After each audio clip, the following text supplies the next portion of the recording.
Death of Emperor Aurangzeb led to the steady decline of Mughal empire. यानी औरंगजेब की मृत्यु के बाद जो मुगल एम्पायर था यानी मुगल साम्राज्य था वह धीरे धीरे बिखरने लगा, टूटने लगा।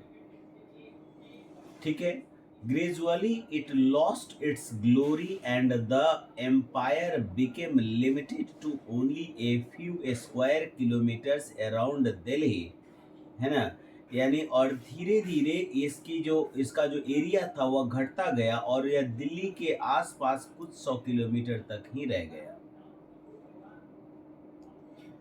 1803 में the British army occupied the Delhi and Mughal emperor became a mayor prisoner. ठीक है।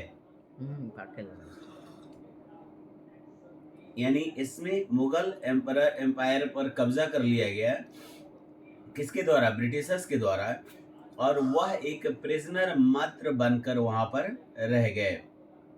The wars of succession had become a tradition amongst the Mughals.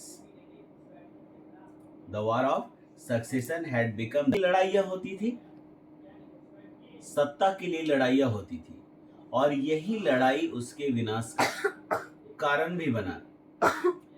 This कह रहा है कि दिस, है ना, deteriorate the political and financial conditions of the empire।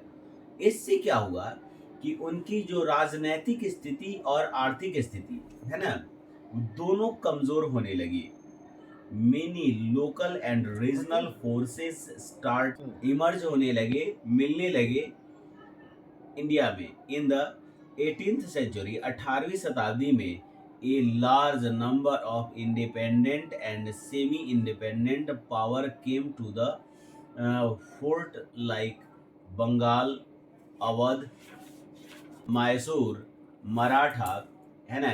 यानी यह कुल मिलाकर कि जैसे पहले छोटे छोटे राज्य हुआ करते थे, फिर से ये छोटे छोटे राज्य स्वतंत्र होने शुरू हो गए।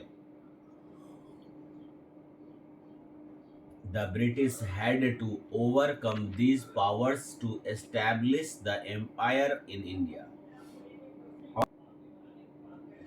Some of these